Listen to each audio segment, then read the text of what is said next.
बिस्मिल्लाहिर्रहमानिर्रहीम। अस्सलामु अलैकुम वरहमतुल्लाहि वबरकातुह। तमाम तलबा को खुश आमदीद। उम्मीद है कि तमाम तलबा खैरियत से होंगे। अल्लाह ताला आप सबको अपनी हिफाजत में रखे, आमीन। अजीज़ तलबा, आप जानते हैं कि ट्रस्ट स्कूल की रिवायात में से एक रिवायत तारीख़ की अहम और मुहतरम शख्सियात का तज़किरा करना भी है। चुनांचे इसी रिवायत को बरकरार रखते हुए आज जिस ज़ीवकार और अहम शख्सियत का तज़किरा है वो जद्दुल अंबिया सैयदना इब्राहीम अलैहिस्सलातु वस्सलाम है, जिनके नाम से हर मुसलमान वाकिफ़ है। हज़रत इब्राहीम अलैहिस्सलाम तकरीबन 4000 साल कबल इराक़ में पैदा हुए। इनके वालिद आज़र एक मजहबी पेशवा थे जो कि बुत बनाकर बेचा करते थे। कुरान मजीद में तकरीबन 22 पारों में 69 मरतबा हज़रत इब्राहीम अलैहिस्सलाम का तज़किरा मौजूद है। हज़रत इब्राहीम अलैहिस्सलाम का लक़ब खलीलुल्लाह यानी अल्लाह का दोस्त है और इनको उम्मत मुस्लिमा का जद्द अमजद भी कहा जाता है।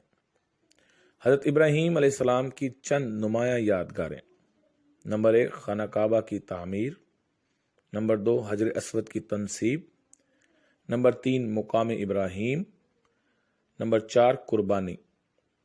अजीज़ तलबा, वैसे तो अंबिया किराम अलैहिस्सलाम की ज़िंदगी हमारे लिए मशअल राह है और तमाम अंबिया की ज़िंदगी अज़ीमुश्शान वाक़यात से भरी पड़ी है।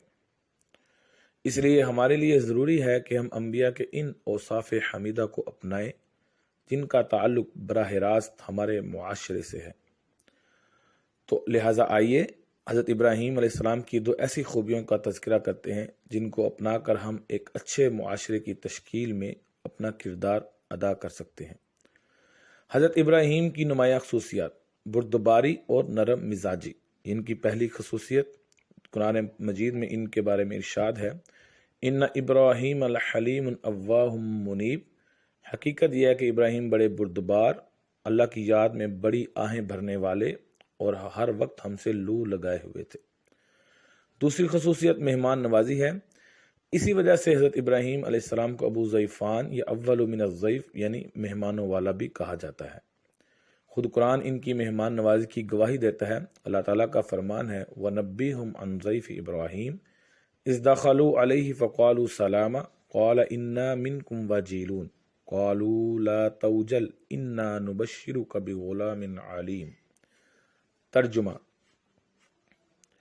और इनको इब्राहीम के मेहमानों का अहवाल सुना दो। जब वो इब्राहीम के पास आए तो सलाम कहा।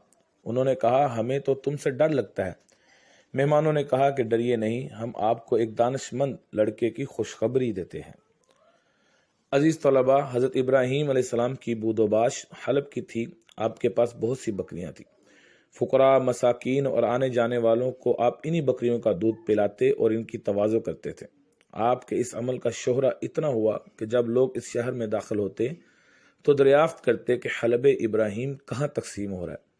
चुनाचा इन्हीं का एक वाक़या है कि हज़रत इब्राहीम अलैहिस्सलाम की आदत थी कि मेहमान के बगैर खाना नहीं खाते थे। सारी ज़िंदगी इनका यही मामूल रहा।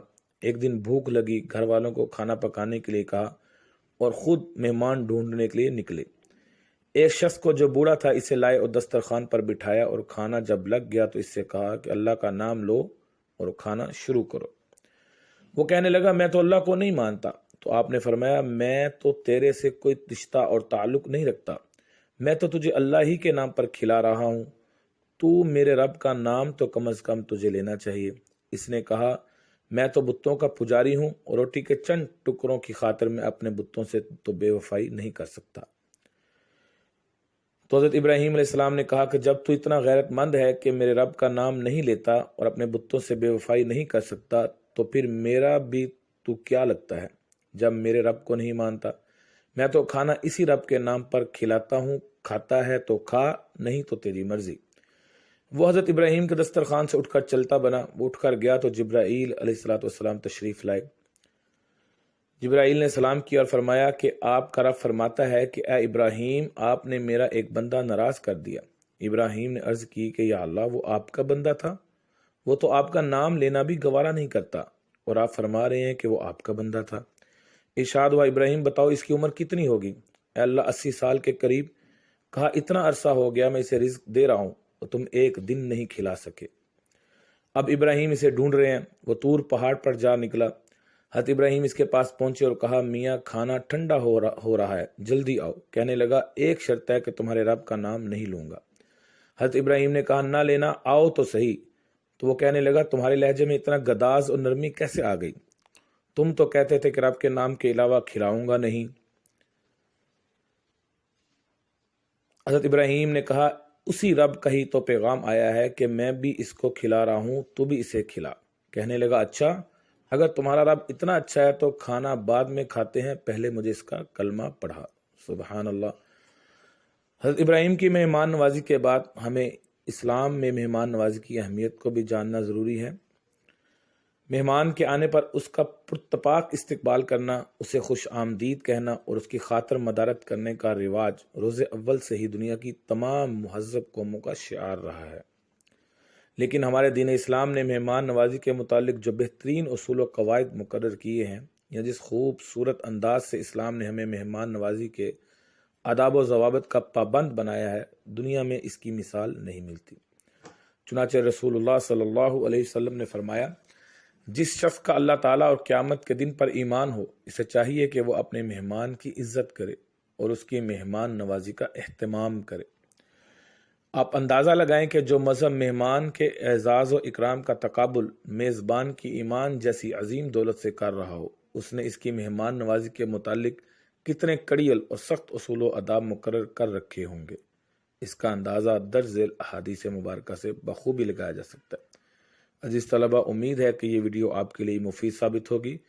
اللہ تعالیٰ آپ کو ہمیشہ خوش رکھے اور اپنے حفظ و امان میں رکھے، آمین۔ السلام علیکم ورحمۃ اللہ۔